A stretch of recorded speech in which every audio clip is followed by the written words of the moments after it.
Después de la Segunda Guerra Mundial, el mundo quedó quebrado. 50 millones de muertes, ciudades arrasadas, sociedades enteras atravesadas por el miedo, el hambre y la desconfianza. Y entonces algo inusual ocurrió. Los países que se habían enfrentado en el conflicto más devastador de la historia decidieron sentarse en una misma mesa y decir: esto no puede pasar nunca más. Así nació la Organización de las Naciones Unidas, en 1945. Allí, en San Francisco, los delegados de la ONU tomaron medidas concretas para resolver sus disputas por medios pacíficos, para prevenir amenazas a la paz y erradicar la agresión. No como una solución mágica ni como un símbolo vacío, sino como una apuesta. La idea de que el diálogo, por complejo que sea, es siempre mejor que la guerra. 8 décadas después, esa misma organización sigue ahí, firmando acuerdos de paz, coordinando ayuda humanitaria, impulsando derechos humanos, promoviendo el desarrollo. Y sin embargo, muchas veces la sentimos lejana, compleja, lenta, una institución del siglo XX en un mundo que se mueve a un ritmo de TikTok. En un presente saturado de noticias, conflictos y algoritmos, no siempre tenemos claro qué hace la ONU, ni qué papel juega en nuestras vidas. Y cuando lo pensamos, suele ser en tono de frustración. ¿Para qué sirve la ONU si sigue habiendo guerras, pobreza, desastres? ¿Qué esperamos de una organización como esta? ¿Y qué dice de nosotros, de nuestro tiempo, de nuestras prioridades, de nuestra idea de futuro, el modo en que hablamos o dejamos de hablar de las Naciones Unidas? En este episodio vamos a volver al principio, a entender por qué se creó esta organización, qué papel jugó en un momento clave de la historia reciente, cómo responde o intenta responder a los grandes desafíos del presente. Pasen, pónganse cómodos y cómodas. Soy Inés Capdevila y esto es ONU 80, un podcast de Naciones Unidas Argentina, grabado en Casa Spotify y producido con alianza con Untref Media. Este es el episodio 1, el pasado, el nacimiento de la ciudadanía global.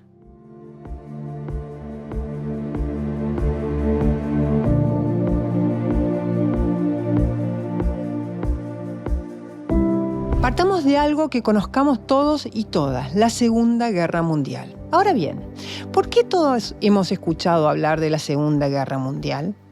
Primero, porque fue el conflicto más letal de la historia.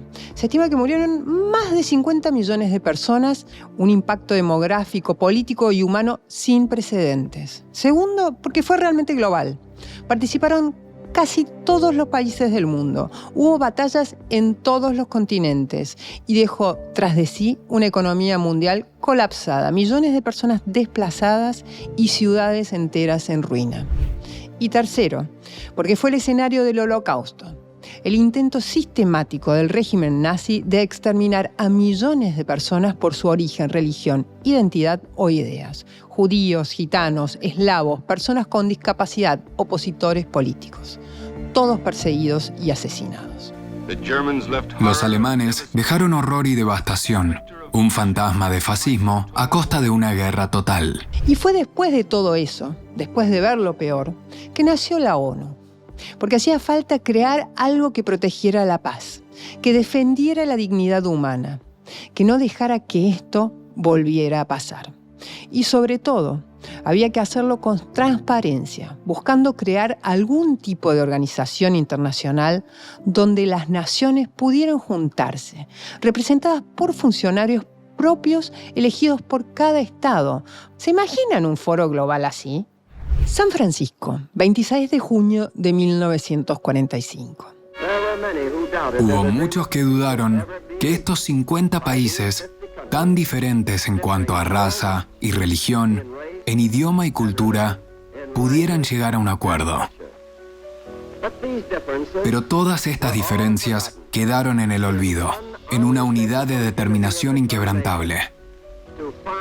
Encontrar una manera de poner fin a la guerra. Esto que acaban de oír es un archivo histórico, un testimonio invaluable de la historia de la humanidad. El presidente de Estados Unidos, Harry Truman, se dirige a los líderes y delegados de todo el mundo, reunidos en un momento decisivo, la votación sobre la Carta de Naciones Unidas. ¿Oyeron la vehemencia con la que habla Truman? Hay una emoción evidente en su voz, en su gesto. Es porque lo que estaba en juego no era solo una discusión diplomática que llevaba más de 20 años de desarrollo, desde la primera idea de la Liga de Naciones, sino porque por primera vez en la historia, aquella tarde de junio en la ciudad de San Francisco, 50 países, que entonces representaban el 80% de la humanidad, habían logrado una misión extraordinaria: ponerse de acuerdo sobre los términos de una hoja de ruta global que garantizara esta paz tan reciente y evitara que el mundo volviera a sumergirse en el horror de la guerra.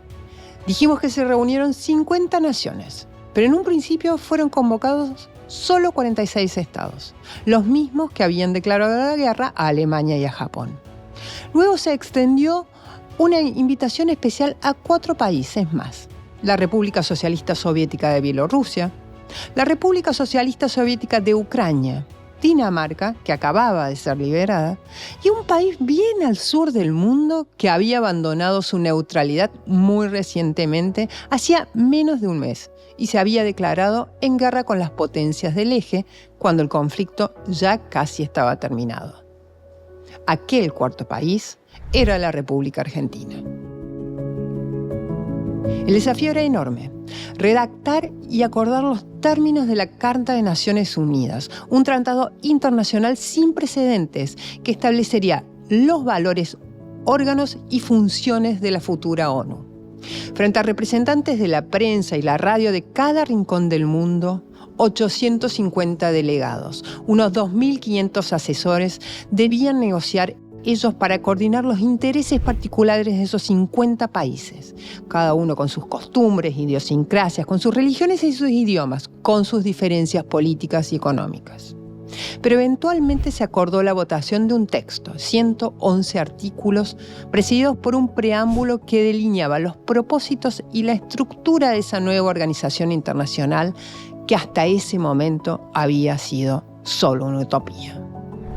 Ese 26 de junio de 1945, en las puertas de la Ópera de San Francisco, cientos de personas, civiles, militares, hombres, mujeres y niños, aguardaban el resultado de la votación. Dentro del teatro era la hora de la verdad. Periodistas y camarógrafos registraron el momento histórico y aún hoy, 80 años después, podemos ser testigos de la tensión que se vivía dentro y fuera del salón.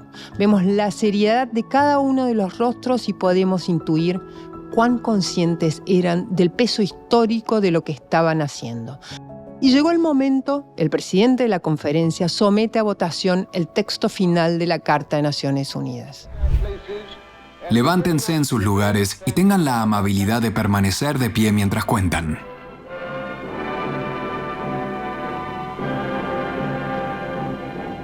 Los facilitadores de la conferencia cuentan los votos, pero es una mera formalidad. Hay 50 personas de pie. La aprobación es unánime. Acaba de nacer la Organización de Naciones Unidas.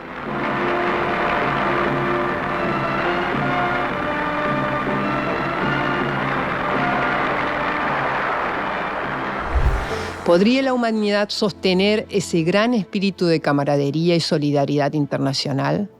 Spoiler alert, no. Adelantemos la historia un poquito, apenas 3 años después. Para sorpresa de nadie, los ideales de cooperación y fraternidad comenzaban a diluirse a medida que los conflictos resonaban hacia el interior de la ONU. Preocupados por la posibilidad de nuevas guerras, los líderes del mundo decidieron complementar la Carta de Naciones Unidas con una hoja de ruta que garantizara la dignidad humana y los derechos básicos de todas las personas en cualquier lugar y en todo momento. La Declaración Universal de los Derechos Humanos.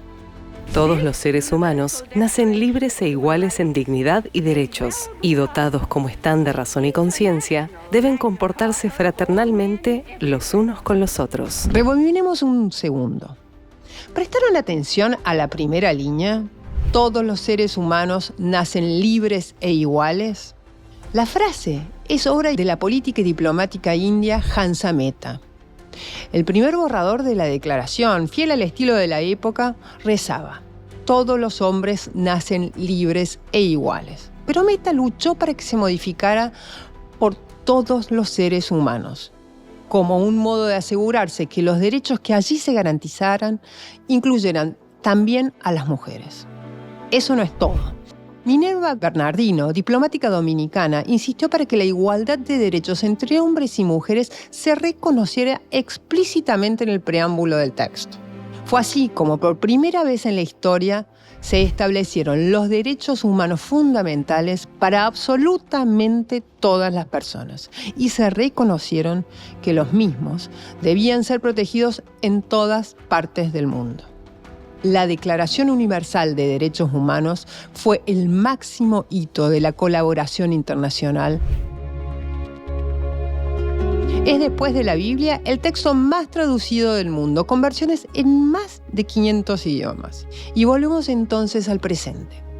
Hace 80 años eran 50 países. Hoy, en pleno 2025, las Naciones Unidas están compuestas por 193 miembros, más del 99% de los países reconocidos internacionalmente. Sí, escucharon bien, 193 estados, 193 formas de vivir, 193 culturas.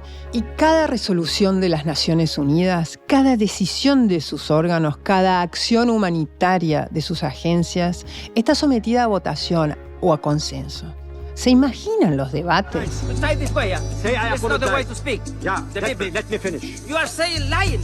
Son eternos, difíciles, burocráticos, frustrantes.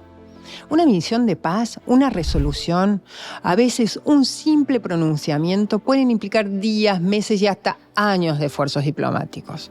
Casi todos los analistas coinciden en que estamos ante un cambio de época, en que se está definiendo el tablero geopolítico del futuro.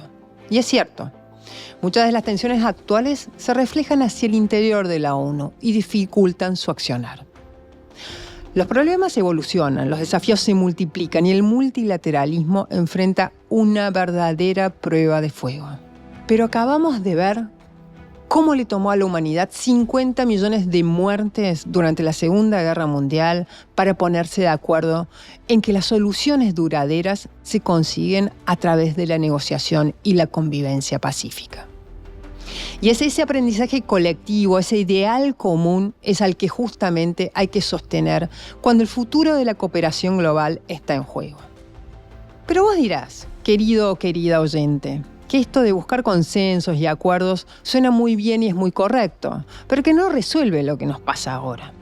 Y tendrás razón, porque en el mientras tanto sigue habiendo guerras, desigualdad y hambre.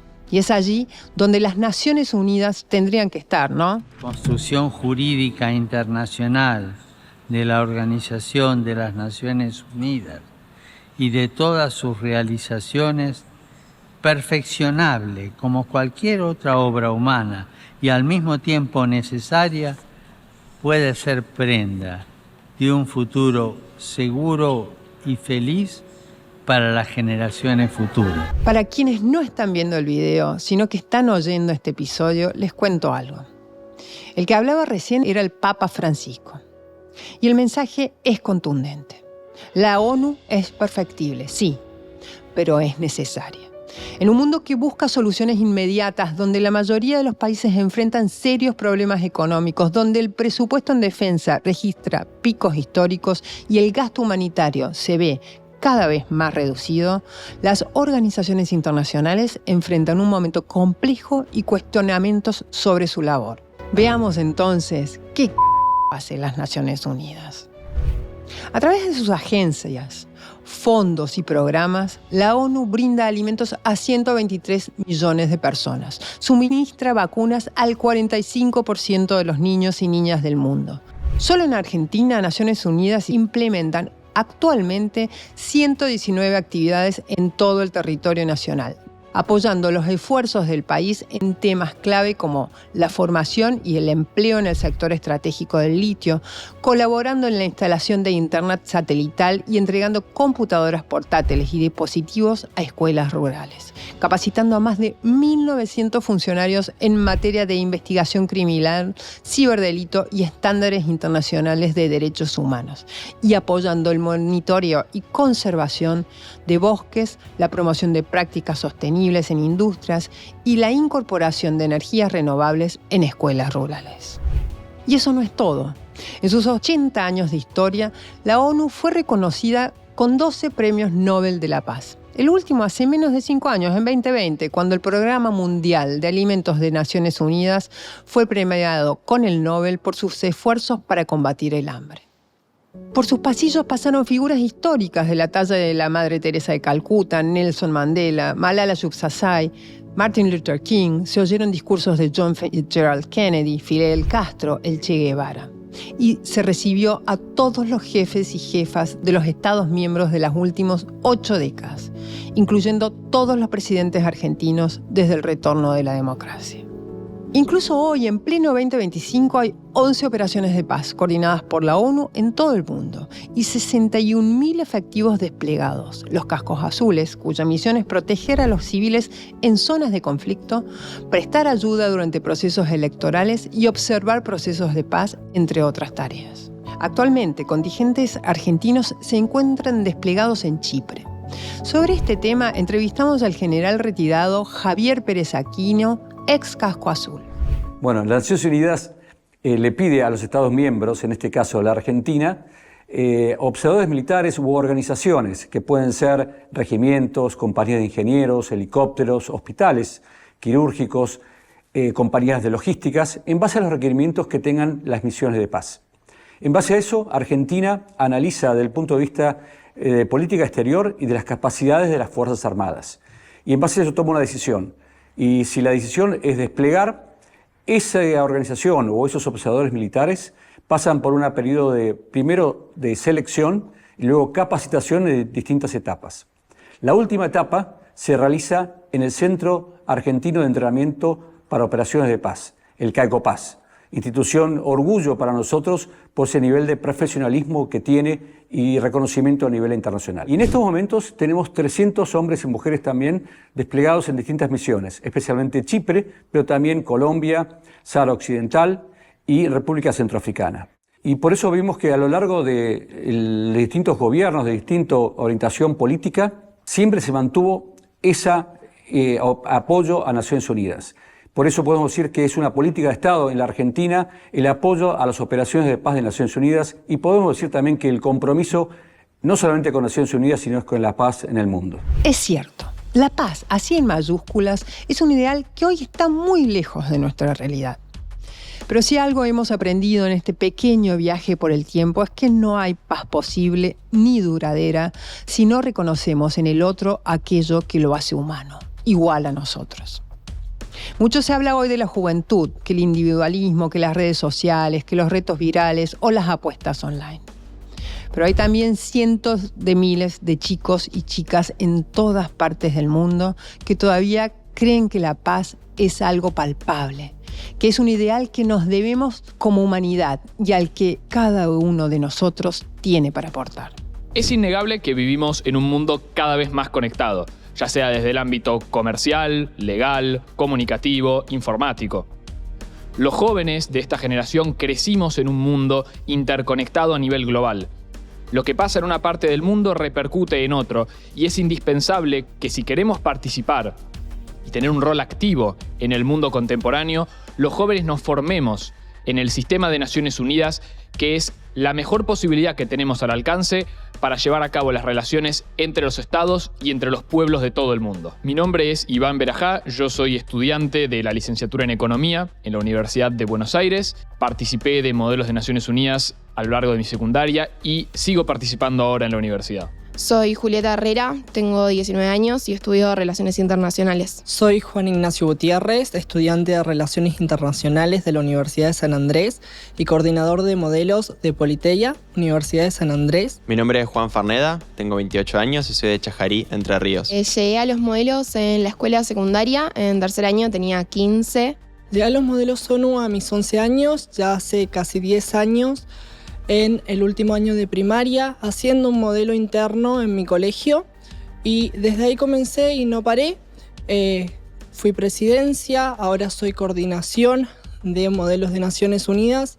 Para mí es un espacio hermoso. Comencé a participar en modelos de Naciones Unidas en el secundario, en nuestro programa Uniendo Metas, por invitación de una profesora. En este contexto de un mundo que nos muestra tanta violencia, lo que les da a los chicos es la visión de que se pueden reunir un montón de personas que piensan distinto, que viven distinto, que sienten distinto y encontrar algo en común y trabajar en ese punto.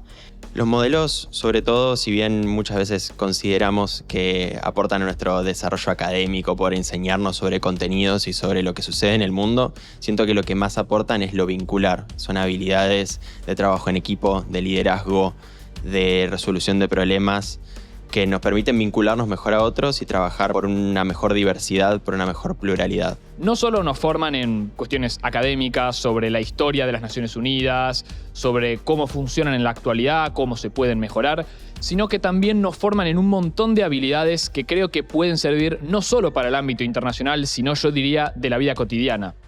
La capacidad de poder expresar una idea con claridad, pero también con respeto. La capacidad de defender una posición y una opinión con firmeza, pero al mismo tiempo de estar abierto a negociaciones para llegar a soluciones que, lejos de ser las ideales, sean las soluciones posibles y viables y, por sobre todas las cosas, aquellas que sean de consenso para con todos los actores. Siempre me llamó la atención Naciones Unidas. Era algo grande, era algo increíble, eran personas de todo el mundo que se encontraban, era, no sé, algo brillante, es raro de explicarlo. Y bueno, con los modelos encontré que podía pretender ser esas personas que se encontraban y después de descubrir que podía pretender ser esas personas, descubrí que podía tal vez ser una de esas personas y estudiar Relaciones Internacionales, que es lo que estoy haciendo ahora y espero poder en algún momento llegar. Me enseñaron la importancia de debatir, la importancia de enseñar el debate, porque es ayudar a la democracia y es mi aspiración poder ayudar en organizaciones tan grandes como las Naciones Unidas que permiten encontrar un punto en común entre todo el mundo. Es importante que las juventudes sostengan los valores de paz, de protección y de respeto de los derechos humanos y de promoción de los mismos para construir una sociedad más justa, más igualitaria y con oportunidades para todos. Para mí Naciones Unidas es una oportunidad para encontrarnos, es una oportunidad para un mundo con más paz, es una oportunidad para todo, para ser jóvenes, para involucrarnos en donde yo quiero estar. Incluso en tiempos de pantallas y de algoritmos hiperpersonalizados, la Carta de la ONU y la Declaración de los Derechos Humanos son instrumentos vivos que se enseñan en todas las escuelas del mundo. Porque para que la ONU siga cumpliendo su misión, necesita algo más que diplomacia. Necesita participación, convicción y acción colectiva. A lo largo de la historia, muchas de las transformaciones más profundas no empezaron en despachos ni en grandes cumbres, sino en las calles, en las aulas, en las redes, en los gestos cotidianos de jóvenes que decidieron no quedarse al margen. Jóvenes que se organizaron, que hablaron claro, que incomodaron al poder y movilizaron conciencias. La paz, entendida no solo como la ausencia de guerra, sino como una forma activa de convivencia, de justicia y de cuidado mutuo, necesita justamente de eso. De voces nuevas, comprometidas, con coraje, para imaginar un futuro diferente. Esto fue ONU 80, un podcast de Naciones Unidas Argentina en alianza con Spotify y con Untref Media. En el próximo capítulo, el presente, la ciudadanía digital.